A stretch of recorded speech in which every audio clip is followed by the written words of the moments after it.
Hello बच्चों, चलिए प्रश्न को पढ़ते हैं और समझते हैं। दिए हुए कथन सत्य है अथवा असत्य है, ये हमें बताना है। बिंदु 5 कॉमा -2 4 से होकर जाने वाली और 2 i प्लस जे प्लस 3 के समांतर रेखा का समीकरण है। और ये समीकरण हमें यहाँ पर दिया गया है, बताना है कि यह समीकरण है या नहीं है। तो इस आधार पर हम कथन सत्य या असत्य की पुष्टि करेंगे। प्रश्न को हल करने से पहले हम लिखेंगे प्रश्न के लिए मुख्य अवधारणा। तो प्रश्न के लिए मुख्य अवधारणा, जिसकी सहायता से इस प्रश्न को हल किया जाएगा। मुख्य अवधारणा में हम रेखा का समीकरण लिखेंगे जो कि कार्तीय रूप में होगा। तो देखिए, हम जानते हैं x माइनस x1 बटा a बराबर y माइनस y1 बटा b बराबर z माइनस z1 और बटा c। ये रेखा का समीकरण होता है। यहाँ पर रेखा x1 y1 z1 वाले बिंदु से गुजरती है और a b c रेखा के समांतर सदिश होता है, जिसके दिक अनुपात होते हैं। बच्चों, सदिश नहीं होता, ए बी सी जो होते हैं रेखा के दिक अनुपात आप कह सकते हैं, या फिर रेखा के समांतर अगर अन्य कोई सदिश है तो उसके दिक अनुपात हो सकते हैं। ठीक है, तो इसे हम कहेंगे सामान्य उसमें कि ए बी सी रेखा के दिक अनुपात ये होते हैं। अब प्रश्न को हल करते हैं। देखिए, हमें क्या दिया गया है यहाँ पर, तो यहाँ से करेंगे हम इस प्रश्न को हल। सबसे पहले हमें दिया गया है रेखा पर बिंदु। तो रेखा पर बिंदु हमें दिया गया है।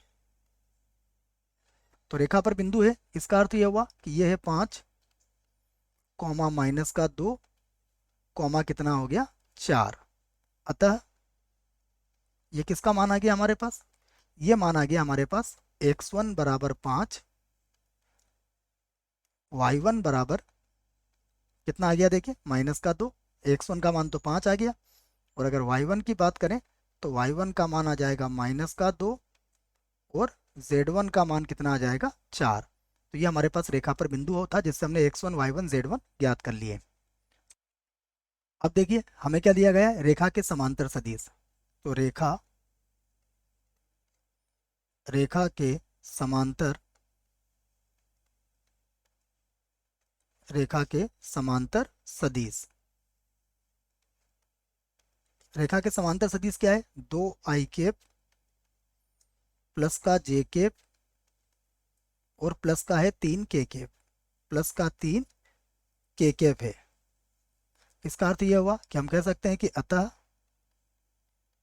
रेखा के दिक अनुपात रेखा के दिक अनुपात दिक अनुपात। तो देखो, रेखा के दिक अनुपात क्या हो जाएंगे? रेखा के समांतर सदिश आपको दिया गया है, तो रेखा के दिक अनुपात होंगे 2, उसके बाद 1 कॉमा लगा के और कॉमा लगा के हो जाएंगे 3। ठीक है,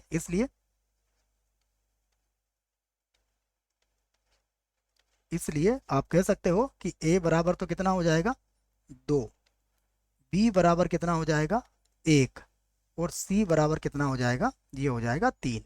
तो अब आप रेखा का समीकरण लिख सकते हो। तो यहाँ पे लिख लेता हूं मैं, अतः रेखा का रेखा का समीकरण। देखिए क्या होगा रेखा का समीकरण, लिख लेते हैं इसको। ये होगा x माइनस x1। तो x1 कितना आया हमारे पास? देखिए, x1 का मान है 5, तो ये हो जाएगा 5 और बटा a का मान कितना है? देखो, a का मान है 2 बराबर y माइनस y1। तो y1 कितना है हमारे पास? -2, तो ये प्लस का 2 बन जाएगा। और बटा b का मान कितना है? देखिए, b का मान है 1, तो बटे में 1 लिख देंगे। उसके बाद होगा z माइनस z1। तो z1 कितना है? 4, तो z माइनस 4 और बटे में c का मान कितना आया? 3। ठीक है, तो c का मान लिख देते हैं हम 3। अब देखते हैं कि हमें क्या रेखा दी गई है। x माइनस 5/2 है क्या? x माइनस 5/2 बिल्कुल है। उसके बाद y प्लस 2 बटा कितना लिखा गया है बच्चों? -1 लिखा गया है। ठीक है, परंतु हमारे पास कितना आया है? ये प्लस का 1 आया है। उसके बाद z-4/3, परंतु बच्चों इसमें -1 है। इसका अर्थ क्या हुआ? तो अब लिख लेते हैं हम कि अतः अतः कथन कथन क्या है हमारा? असत्य है। असत्य है। आशा करता हूं बच्चों प्रश्न का उत्तर समझ में आया होगा। धन्यवाद।